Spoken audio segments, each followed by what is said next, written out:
妈，他工作好不？好，热门又高薪。他是做啥的？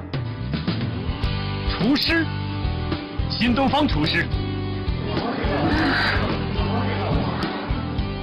姐，遇到新东方厨师就嫁了吧。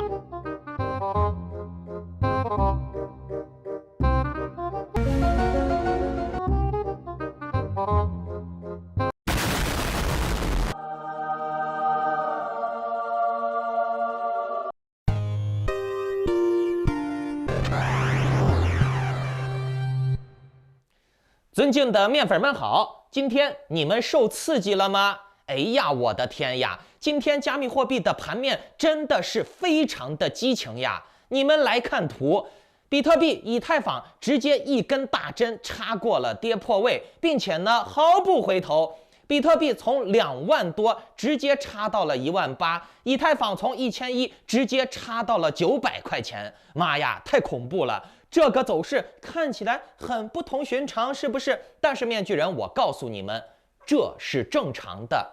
你们爱信不信，这非常正常，而且非常理智。我在上期节目中，也就是大跌的前一天的节目，我在那期节目的末尾啊，把我在会员群里面警告我会员们不要乐观的语音拿出来给大家免费的分享了。我在那个语音里面已经说得很明确了，75个基点加息的作用下所造成的市场破坏是不可以个人意志为转移的，并且呢也无法做什么所谓的提前计价的、提前消化的。所以你们看，庄家们、机构们，他们的做法就很理性、很明智，他们明知大楼要倒，这个是没办法的。在加息的作用之下嘛，谁也扛不住，所以呢，他们只能在大楼倒塌之前，尽力的营造假繁荣的景象，尽力的稳定盘面，吸收更多的韭菜，好让大楼多塌死几个人，让韭菜们觉得利空出尽了啊，加息消息公布出来了，现在还没有跌，那就证明牛马上要回来了，现在可以买入了。哎，尽量的营造这种假象，让韭菜们买入进去。然后呢，找一个机会把他们都割了，能赚一点算一点嘛。之后呢，等又到了足够多了以后，就会出现图中的这种情况。大家来看，一根阴线直接给戳下去，根本不给你们留什么反应的机会，根本不给你们留什么抛售的机会，直接一根线把该套利的钱全部砸出来了。你们看。就这一瞬间直接插下去，一瞬间木已成舟，筹码已经被机构卖出去了。而且呢，在这种情况之下，整个盘面再涨回去帮韭菜们解套的可能性不是很大了。其实大跌了，你们不要害怕，判断准大方向，你赚钱的概率还是比较大的。你看面具人，我从比特币在38000的时候就开始告诉你们，接下来的行情不容乐观。这2个月面具人我的判断一直是比较准的吧？这段时间经常的收看我节目的观众朋友们，要么看空，要么空仓，不是赚钱，至少呢也能避免被这些机构营造的假繁荣啊、牛归来的假象给割肉、给套住，对不对？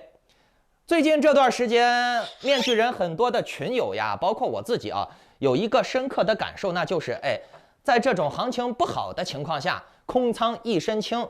睡觉也香了啊，人精神状态也好了，身体也轻松了啊。反而呢，你看很多那些抄底呀、梭哈呀、苦大仇深的这些人，牛归来了，直接就把自己给归到墓地里去了。面具人，我判断的准确性已经不需要再证明什么了。首先要恭喜一下这段时间啊，尤其是打开了点赞、订阅、小铃铛，每期都经常收看我节目的铁杆粉丝们，你们现在应该能感受到看面具人节目的好处了吧？看我节目真的是有福可享。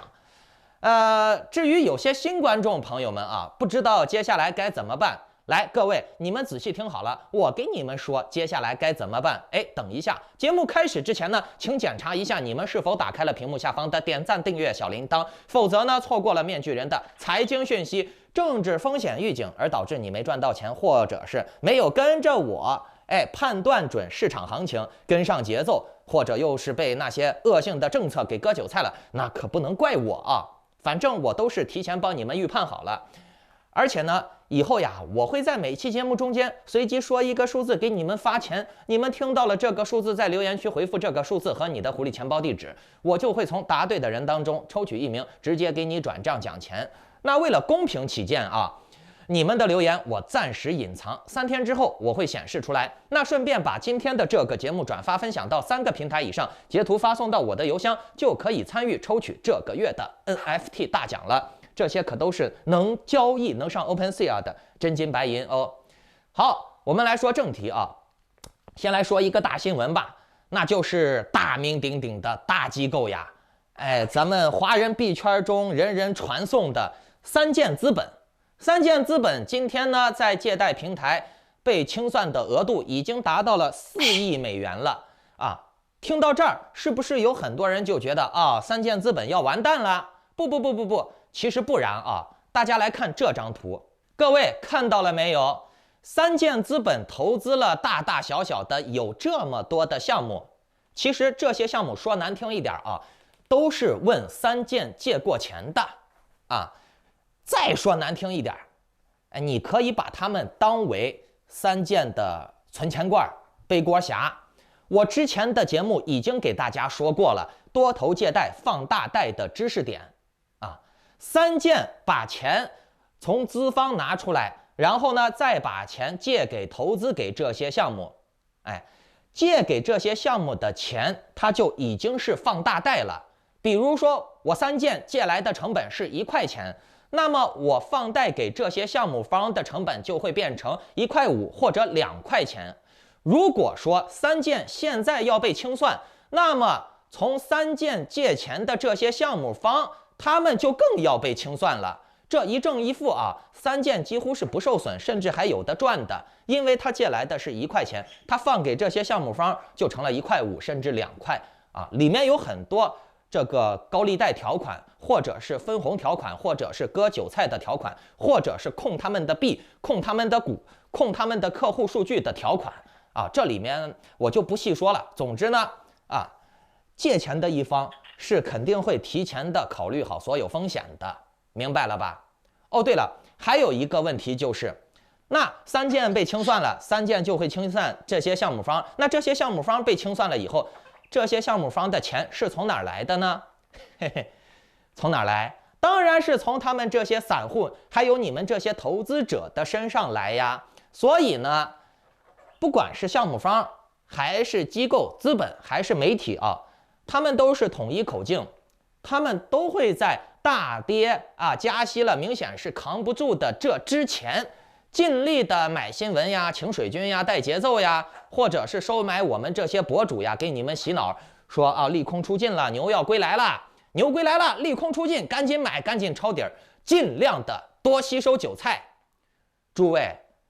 你们呀，不要被那些新闻、那些机构的卖惨所欺骗了。什么三箭基本呀，三箭资本呀、机构呀，要被清算了，惨得很了，亏钱了。这其实在政治上面很常见，无非就是正反两面手法以此来降低韭菜们的仇恨心理，避免韭菜冲塔造成纠纷罢了。你们看嘛，你亏钱了，我也亏钱了机构也亏钱了，那这样大家心里才平衡，对不对你亏了，我也亏了又不是你一个人亏，所以呢，大家心里平衡了以后，找事情的可能性就降低了，对不对？所以呢，他们才会这么做。各位，你们想一下发新闻、打广告是要花钱的。那既然这些机构、资本们都已经亏钱了，他们为何还要打广告说自己亏钱了呢？为啥要把他自己亏钱的事情告诉你们每个人呢？为啥？不就是为了让你们心里面好平衡一点吗？对不对？其目的到底何在？现在你们应该能想明白了吧？哦，对了，这2天网上还有人说三箭资本的老板跑路的事情，确实，他的推特已经3天没有更新了，我们华人又争光了。接下来可能就会有各种各样的新闻报道什么华人的资本机构搞了什么样的内幕交易，偷偷的搞什么钱，这了那了的。但是面具人，我想说，其实三箭资本的这个朱苏这个老板他跑路不跑路无所谓他跑路了又能咋嘛？无非就是下一个都胖嘛。如果说你们没有陷入到他的这个圈套里面，你们没有去抄底儿，你们现在空仓是不是一身轻？你根本就不怕，甚至还可以看笑话，对不对？而且这个三箭资本的老板，他不管是跑路还是不跑路，他是不可能亏的。做生意，你搞钱的时候，一开始就会想明白风险以及应对策略的，以及一个保底儿的策略谁傻嘛？操作这么多钱，他不知道该怎么弄，对不对？这一切都是戏。好，我们再来说一下比特币是否会反弹反弹回2万以上。目前呢，加密货币的社区里面不乏充斥着这种声音，说现在这个跌破只是机构们交接筹码很快就会涨上去，就会牛一波回来了。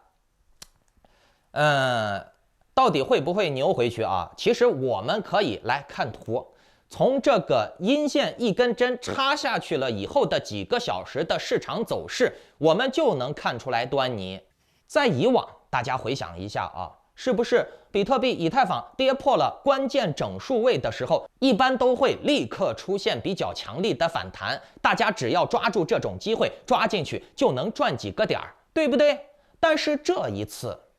不一样，比特币、以太坊跌破了整数位了以后，还是关键的大整数位跌破了以后，好几个小时过去了，都没有出现跌破反弹，反而呢还有越跌越深的趋势。那看到了这种情况以后，面具人我也及时的在会员群里面警告我的会员，告诉大家赶紧跑，因为现在这种情况看起来很难上去了。所以呢，面具人我建议你们各位看完我的节目，真的是还想在投资圈里面、金融圈里面不光是这个币圈投资面具人我的投资项目有很多如果你们想要更及时的消息、更精准的判断我建议你们等会儿看我的联系方式，跟我联系，可以办理一下会员入群手续毕竟我每天做节目我现在已经身体不能支撑我每天做节目了我现在也不靠做节目赚钱。一个是身体原因，一个是懒而且我演讲、剪辑、发布还需要很长时间，而且平台还要审核，我发上去以后还得等好久，你们才能看到。所以呢，加会员是更明智的选择。好，不说这些了，来说正题你们看比特币跌破了以后越跌越深，没有任何的反弹反而呢还在持续往下走。那么这就证明了机构这一波带走了筹码以后，他们不愿意、不想再拉了，或者是他们有继续向下做打算的计划。而且呢，散户市场们、韭菜们在这一次比特币、以太坊跌破了以后，他们进场抄底的力度也不是很大。还有一个非常关键的因素，那就是再加上这次75个基点的加息的威力还没有被完全的发酵出来。各位，你们想一想上一次加息只加了50个基点，就把比特币从4万多一下给干到了2万多。这一次是加75个基点而且才加了刚刚只有2天、3天威力还没完全发酵呢。所以呢，综合上面我说的这几种原因接下来比特币、以太坊的走势，我们继续可以悲观看空。比特币你可以非常悲观的往15000去看，以太坊你往个700-800去看，我觉得也是没有任何问题的。如果说以太坊真的到700-800，那好家伙，很多大矿场都要倒闭了。而且现在以太坊已经到了900多了，这实际上已经可以造成很多大矿场的老板们可以想身后事了。有些矿场真的是现在考虑是要退场了，真的他们可能会把自己的矿币抛售出来。这些都是问题，这些都是会引发接下来进一步的恐慌性下跌的大因素。所以呢，接下来多啊，可能性不高。当然了，我们不排除这种爆空仓、偶尔拉一根绿线的这种情况，但是这并不能代表整体市场向多向好去走。各国的政策、国际政治目前呢还是都在加息，整个市面上也没有足够多的钱，而且呢，币圈下跌的恐慌还没有完全蔓延出来，笑话还不够多，接下来爆雷的项目还不够多。面具人，我早在1个月前吧，应该甚至是1个多月前啊，我都已经在我的会员群里面警告我的会员了啊，不要乱投项目了，接下来会有很多项目爆雷。各位仔细回想一下这段时间啊，什么大名牌项目，这个知名的项目，那个大资本、大机构站台的项目，爆雷的项目还不多吗？还少吗？我建议各位啊，这种风险投资啊，目前真的是要降低一些了。我们还是需要配置一些稳妥赚钱的低风险项目。那面具人近期呢，也可能会公布一些好项目，只是可能有好项目，我现在说难听话都不一定想跟大家分享了啊。88跟我关系又不大，对不对？我又不给交易所打工，我又不给这些项目方打工，有好项目我自己赚就行了，对不对？我最多呢可能会在我的会员群里面说一说。如果你想紧跟我的操作策略，或者是参与我接下来的一些项目吧，那就请下载 Line 或者 Telegram 搜索添加 ID Maskman118 办理会员入群手续，或者呢，你们还是可以听那些什么专家大神呀给你说啊，提前被估价了，提前被消化了啊，利空出尽了，牛归来了，抄底呀，上呀，祝你继续孤独的行走好运，拜拜。